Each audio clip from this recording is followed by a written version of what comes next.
Have you ever called someone a DEI hire? Do you think that DEI means unqualified black people are getting positions that they do not deserve and haven't earned? We're going to talk about that today. And what's even more important than this whole war on DEI is one question that you may have never even heard before. You may have never even asked yourself this question before. But I'm going to ask you this question today, and I want you to really think about it deeply. And you can't just say yes automatically because there's some criteria that you have to meet in order to say yes as your answer to this question. And that question is, are you a safe person for black people? Well, let's find out. Welcome to Anti-Racism School is in session. Anti-racism school is in session. It's in session. Anti-racism is not a diet, it's a lifestyle commitment. 365 days a year.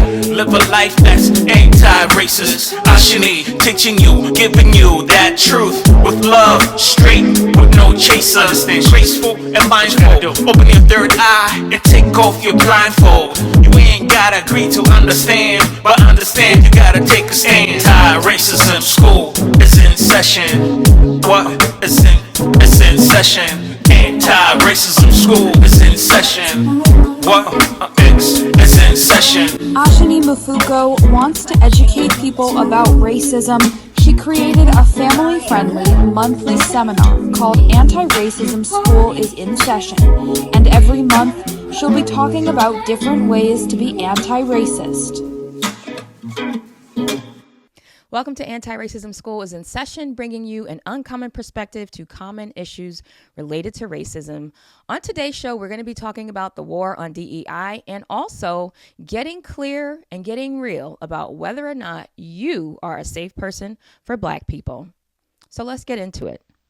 We've seen this war on DEI happening for the past couple of years and intensifying with every single day. And it has got even more intense with executive orders from our president and this current administration. So we need to kind of take a step back and really get clear about what DEI is all about in the first place. And for those who may not know, DEI stands for diversity, equity, and inclusion. And by the way, diversity, equity, and inclusion is not just about black people. Diversity, equity, and inclusion programs and initiatives and policies are to ensure that non-white, cis, able-bodied, heterosexual men are getting access to opportunities that they have earned and are qualified for, instead of being looked over and ignored and denied those opportunities and discriminated against because we have the lie of white supremacy as the foundation for everything that happens in this country, okay? So that means people who are disabled have access to opportunities that they would have been denied before without DEI programs and policies and initiatives. That means veterans have access to opportunities and programs and positions that they would have been denied without DEI in place. That means that white women have access to opportunities and positions that they would not have had access to without DEI being in place. The list goes on and on and on. It's not about unqualified people getting into positions of power or leadership or access to opportunities that they wouldn't have had before. Diversity, equity, and inclusion actually is the only way to ensure that meritocracy is in place. And guess what? Even with the DEI policies and programs put in place, people still were trying to overlook the qualified black women, the qualified black men, the qualified trans people, the qualified veterans, the qualified disabled people. Why? Because some people out there believe that if it's not a white man, they're not qualified. If it's not a white person, they're not qualified. And this is the lie of DEI and the lie of white supremacy that we have to unlearn. We have to deconstruct it. We have to call it out, and we have to stop believing these lies. Get educated, get informed, get into community so that you can start to learn and see, wow, what I've been taught was wrong, so that you can know better and do better. Now, let me tell you something. It's some nasty work It's some nasty work to turn the words diversity, equity, and inclusion into a racist dog whistle, into a racial slur, to make it about Black people, and more importantly and more specifically, to make it about the lie that unqualified Black people are getting jobs and getting into positions that they have not earned, okay? This is called the lie of white supremacy, and in this case, the lie of DEI, okay? Diversity, equity, and inclusion is not the opposite of meritocracy. It's not the opposite of people getting positions and getting opportunities that's based on merit. It's actually exactly what meritocracy is supposed to look like.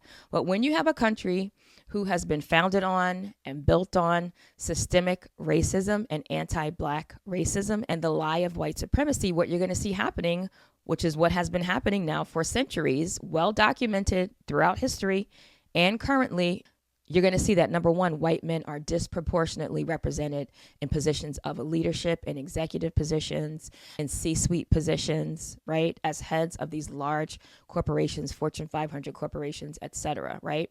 And when you look throughout our society and you see that at the top of all of these organizations and institutions and corporations, and even in our government, there are so many white men. It begs the question, are they white privilege hires? Are they white supremacy hires? Because for centuries and decades, you mean to tell me that there have been no Black men, no people of color, no women, no Black women who have been qualified to work in all of these executive positions and all these leadership positions? I don't think so, because the well-documented data tells us otherwise, right? So one thing I want you to recognize is that when you hear that this Black person, this Black woman is the first X, Y, and Z to be in this leadership position or to have this job or to be the first vice president of the United States or the first president of this university, etc., I want you to understand that it's not because there was never any Black women or never any Black people who were qualified to hold that position. It was the racism that prevented them from getting into that position prior to this time, okay?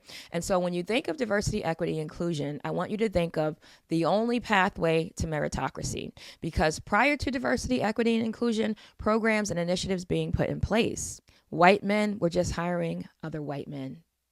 They weren't even really hiring white women in positions of leadership, right? Think of nepotism. Think of legacy students in universities, right? Certain white kids are getting into these universities simply because their white parents attended the universities, right? Or their white parents are on the board, or they're donors, etc., right? There has been a systematic and intentional keeping out of Black people, discriminating against Black people, keeping our institutions, keeping our C-suites, keeping our leadership positions and organizations predominantly white and predominantly male because of racism. That's it. I know you want it to be something super fancy and super complicated. Like, well, maybe there just weren't any Black people in that industry, and maybe there just weren't any Black women that were able to get to that. No, it's the racism. It's the racism. I'm sorry. It's at every level of our society. It's the fabric of our society. It's embedded in the fabric and the foundation of our society. So when you hear the words diversity, equity, and inclusion, and automatically you think unqualified Black person, unqualified woman, unqualified veteran, unqualified disabled person, you have to ask yourself, why? Why do I think like this? Why do I hear DEI and immediately have a negative reaction? Why do I hear DEI and immediately think that there's a Black person stealing a job from a white person? Who taught you that? So these are some of the questions that you have to start asking yourself. Who taught you that DEI, diversity, equity, and inclusion was a bad thing? Who taught you to have a negative response, a negative visceral reaction when you hear the term DEI? Where did you learn that from? And what is it based on? Because why would diversity be bad? If you don't want diversity, what are you saying? You just want it to be all white people, all white men in positions of leadership? No one else can have that opportunity? Because that's not meritocracy. That's actually the exact opposite of meritocracy. All white men at the top is the exact opposite of meritocracy, because I promise you, they didn't earn it, which is another way to describe that acronym, DEI. Didn't earn it. All the white men, look at our government right now. Just look at our current administration. Tons of unqualified white people being put in positions of leadership and power where they have the ability to impact millions of people with no cultural competency, no level of cultural competency, no training or education in anti-racism, right?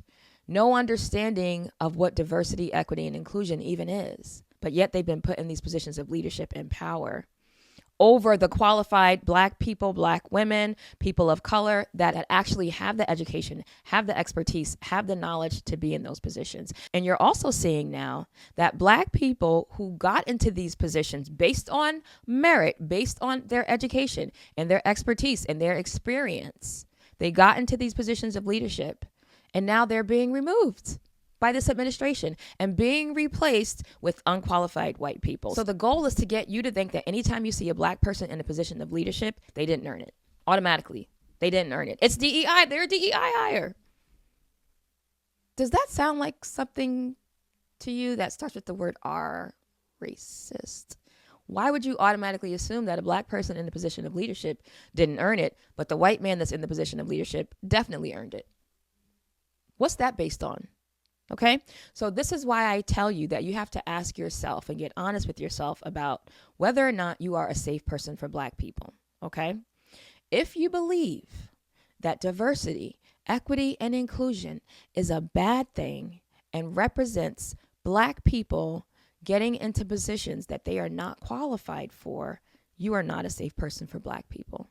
Okay, because that's a racist ideology. If you are operating every day and thinking in ways that are based on a racist ideology, guess what? You're causing harm. You're causing harm to us. You're not safe for us because you don't view us as equally human to you. And what I always say is there is no hierarchy in humanity.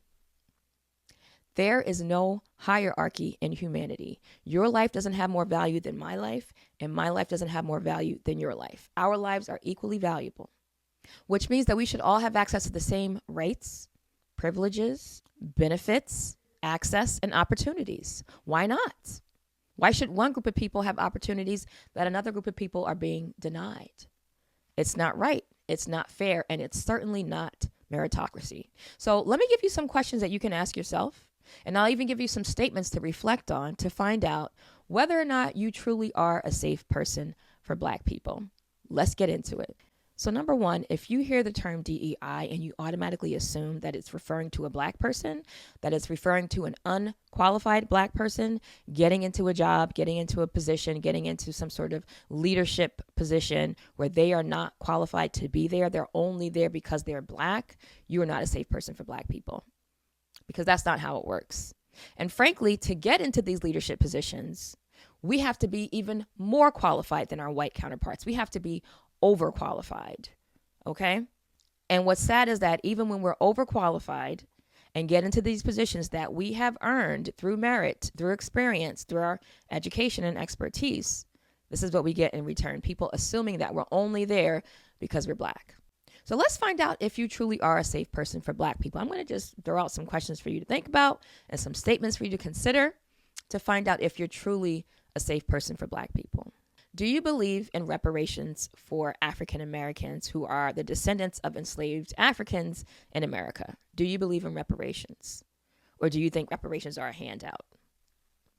If you think reparations for the descendants of enslaved people in America are a handout, you're not a safe person for Black people, because you don't believe in repairing the damage and the legacy that's ongoing from chattel slavery. You don't believe in repairing it. You don't understand that we're still dealing with the legacy of racial violence, the legacy of racial discrimination, and the outcomes of the economic and financial disenfranchisement of Black people from chattel slavery.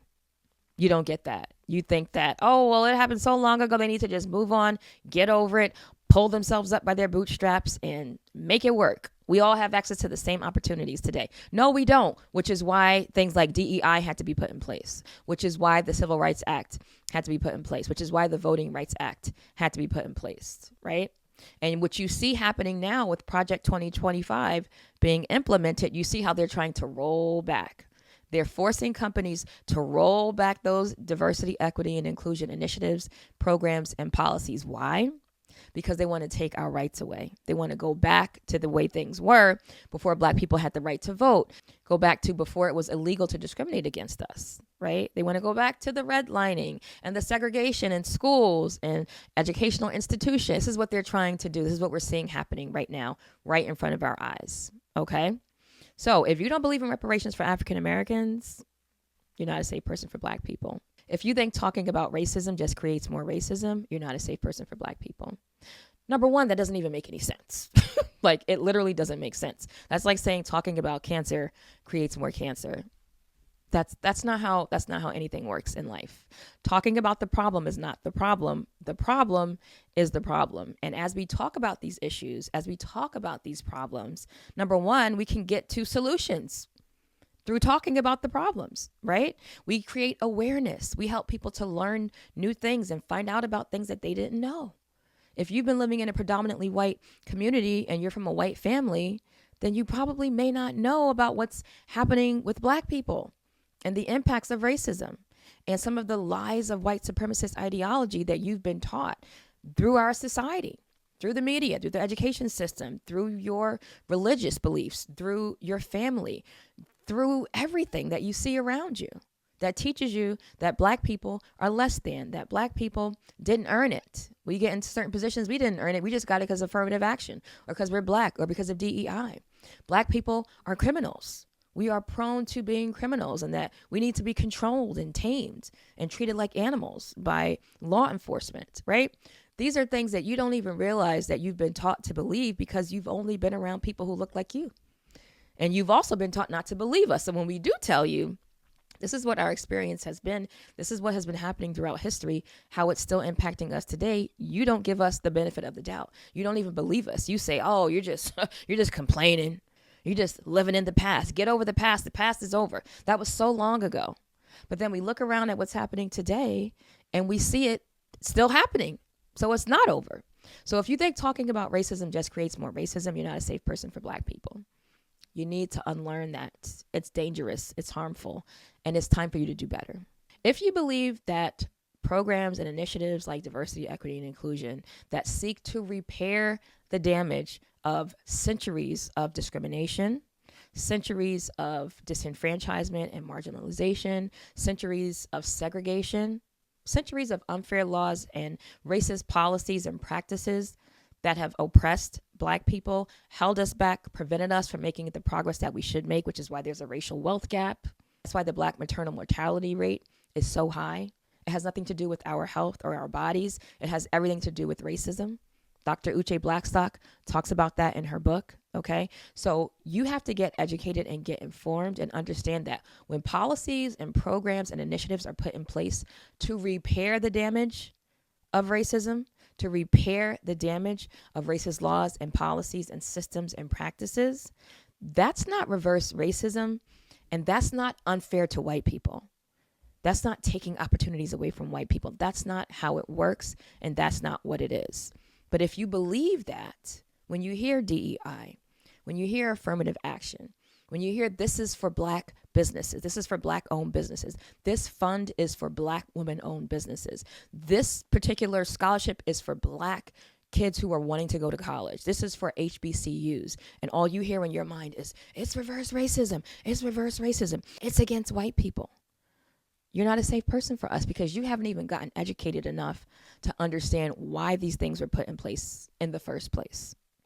So here are 3 questions I want you to ask yourself. Anytime you hear something that triggers you, something about Black people that triggers you, something about systemic racism or anti-Black racism that triggers you, something about DEI or CRT or affirmative action or being woke that triggers you, I want you to ask yourself these 3 questions. Why was this put in place in the first place?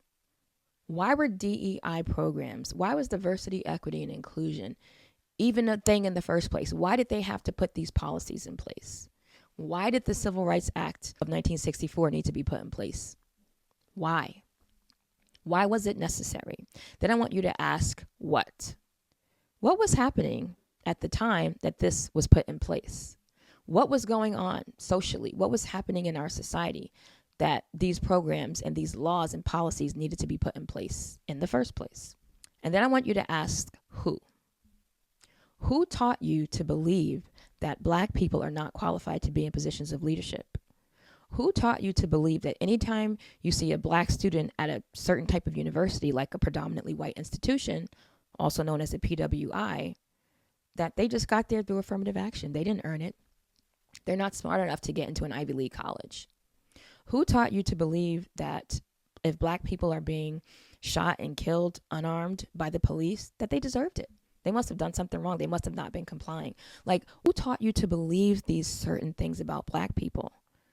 That we're not good enough, we are not equal to white people, we are not qualified, we only belong in certain types of jobs and positions and in certain neighborhoods. And who taught you to believe that? Who taught you not to believe us when we talk about our lived experiences? Who taught you to believe that racism is just something that we made up and we need to get over it and it's over and we should move on? Who taught you that? And who benefits from you believing that way about us? Who benefits from you believing all of these lies about Black people? Think about it and realize that if you believe that there is a hierarchy in humanity, I say that there is no hierarchy in humanity. But if you believe that there is, that based on your race, you may be superior to other people, or based on your race that you should deserve access to certain opportunities and benefits and advantages, while that same access and those opportunities and advantages and privileges are denied to other groups of people, you think that that's okay? You're not a safe person for Black people. And the thing is, this is something that you've been taught, and it's something that you can unlearn. Just like you learned it, you can unlearn it. So that's what you need to focus on. Am I a safe person for Black people? And you don't get to determine if you are. We do. So you got to get into community with people who don't look like you. You got to get into community with people who can teach you and help you to see things differently from what you've been taught. And one way you can do that is through education. So today I'm going to share a book with you that you should definitely read. Get yourself educated, expand your horizons, broaden your mind, okay? And learn some things that you may have never heard before, okay? This book is called We'll All Be Free. It's by Carolyn J. Sumlin, and it says how a culture of white supremacy devalues us and how we can reclaim our true worth. Get this book today. Get it at a local bookstore. Get it at a Black-owned bookstore. Get it wherever you want to get your books from. Read it, open your mind, expand your horizons, and learn about how white supremacy harms you as a white person. It harms you too. Characteristics of white supremacy, like there's only one right way, like perfectionism, like prioritizing your comfort over the facts, over the realities of other people's experiences. These things are harmful to you. And what you're seeing now with our current administration is how these attempts to preserve the power of white supremacy, preserve these systems built on the lie of white supremacy, is harming everybody. In order to keep us down, they also have to keep you down. So it's important to get educated, unlearn these things so that you can know better and do better.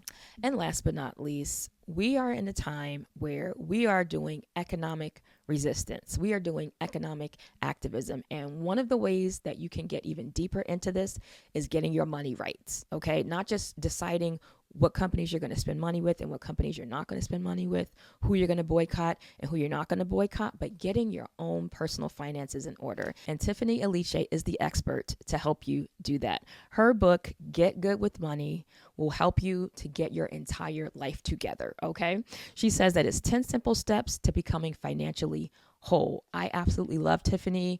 I'm in her mentorship program. She has a Patreon community where she mentors women from all over the world. She has a PBS special that you absolutely need to check out right now.